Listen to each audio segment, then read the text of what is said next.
So you want to start martial arts, you want to learn how to fight. I'm going to talk to you like you're a 15-year-old, 14-year-old, like I was, who'd never done anything before, has no money. Let's say you even want to teach yourself. I'm going to make it that simple because that's what I did. So I can't sit here and tell you, do this, do that. If you are experienced, just click off, because at that point, there's nothing I can really tell you to do that you're not going to know already, or you haven't learned already from experience. But if you're someone who knows absolutely nothing, about 2 years ago, 3 years ago, I was in your exact same position. And so I managed to teach myself without a coach, without a sort of membership for a long time. And even when I had a membership, I didn't have a coach. So I managed to train myself. And it's definitely the hard way, it's definitely slower. You'd definitely be better, faster with a coach. So if you have the money, go to a gym, go to a boxing gym, go to a kickboxing gym, Muay Thai, whatever it is, go do it. Even Jiu-Jitsu if you want to. But let's say you have no money, nothing. You literally just have you and a floor. What are the things that you can do now to improve your skill level? And the good thing about striking in this sense is the fact that it's linear. You will get better so quick. So by you just standing in your room and shadow boxing and stretching and watching technique videos and implementing them, watching simple combos with straight punches and implementing them, and learning about body mechanics and weight shifting in your room for 20 minutes every day, within a month you'll be twice as good as you were originally. It's one of those things where you get out what you put in. The good thing about what I've just said is you don't need equipment to improve. You can make improvements right now with just yourself and your brain.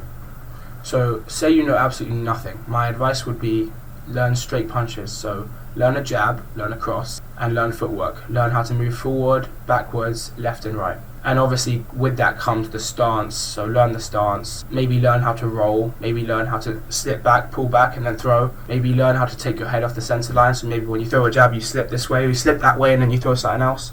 It sounds complicated, all that information coming to you at once, but just start with the stance and start with the jab and the cross.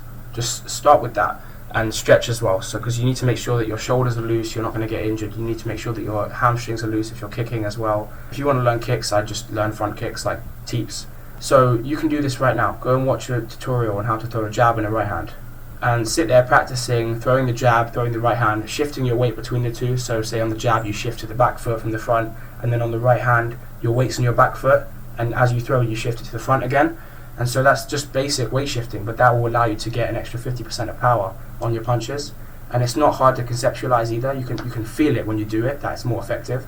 And so that's what I'm saying, you don't need equipment to improve to a certain level. But right now, honestly, you don't need to spend money on it. You can teach yourself perfectly fine for like 1, 2, 3 months and improve to a level where you feel more confident and you still get some benefits out of it, and you can decide whether you really like the sport and want to pursue it in a gym and pay money. So that was what I think you should do. This is what I think you shouldn't do, which is what I did. So don't be an idiot and start hitting a heavy bag bare knuckle and fuck up your wrist and your knuckles. Don't be an idiot and hit the heavy bag every day. This is something I see lots of other people make, and it's just only doing one thing, so only shadow boxing or only hitting the heavy bag or only sparring.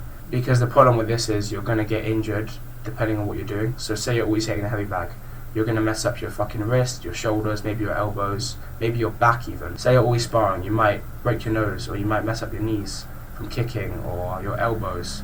Say you're always shadow boxing, you might mess up your shoulders. So it's important to balance everything. And as a result of that, you improve faster and you improve in different aspects as well.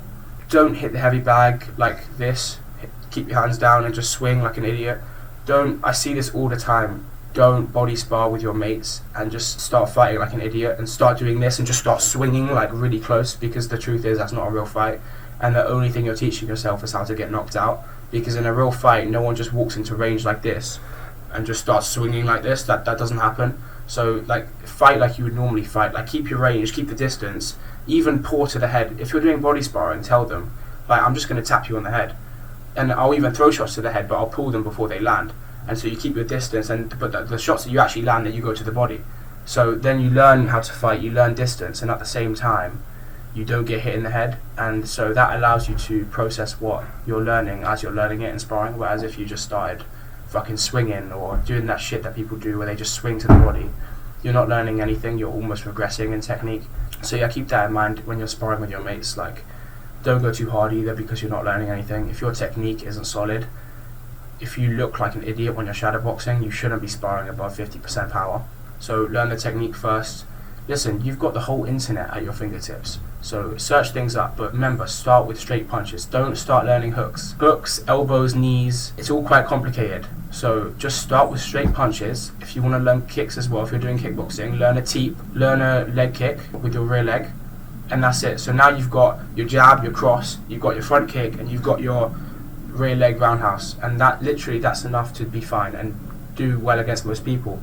And these are the most effective weapons, because the reality is it's very hard to land a hook when you're bare knuckle. It's easy to land a hook when you have a glove on, you're hitting a heavy bag, because the surface area is so big. When you're bare knuckle, to be able to gauge the distance like this, because it's not like you can see it like from the side, you have to gauge the distance from far away. So I have to gauge my distance and then throw my hook so that my knuckle lands right here. And so if I miss, and then where do I end up? Here. Open. Also, hooks are just not as effective in terms of real fighting. If you ever get into an actual scruffle where you need to defend yourself, straight punches are more effective, because if I throw a straight punch and I throw it too short, I just extend, and if it's on the right path, it's going to hit. So unless I'm actually missing you with a straight punch, throwing it like too far to the side, or I'm just missing it, so they're much more effective, and also landing knuckles easier. It's very easy on a hook to land with these two knuckles, and if you do that bare knuckle, you're probably going to break your hand. Whereas with a straight punch, if you really tense your forearms on impact, so I'm loose normally, but when I throw, I tense on impact and I turn over and I land with these two knuckles, it puts you in a better position to not get hurt or not to break a hand or some shit. If you want to learn elbows after you learn those 4 things, learn elbows. If you want to learn hooks, uppercuts, learn uppercuts, overhand, learn an overhand. Don't make excuses, start today in your house. All you need is a floor and a pair of fists and a semi-decent brain, I'd say. So you can actually look at yourself and say, right, no, this is wrong, let's do this instead, learn new things. It's fun, all of it's fun, because you go into it knowing nothing, and there's so much to learn. That's why it's fun to almost start with boxing, and then once you're like, okay, I feel like I got the technique down a little bit, then I do kickboxing, and then you're like, once you go from boxing to kickboxing or Muay Thai, you're like, oh shit, this is a whole nother sport. There's so many things that I thought I'd be fine with, but now it's like, wait, like even just throwing punches and kicks together is just so complicated. It takes such a long time to get used to doing, and not focusing on one or the other or getting distracted. It's very hard. You can start right now in your room with just your hands, just shadow box. That's all you need. Shadow box with straight punches and learn technique and watch videos, and you'll get there eventually. Spar like you do normally. Keep the distance. Don't be an idiot and go really close and just start swinging really wide with your head up like this. You look like a fool. Don't spar really hard with your mates when you know no technique. Learn the technique and then spar.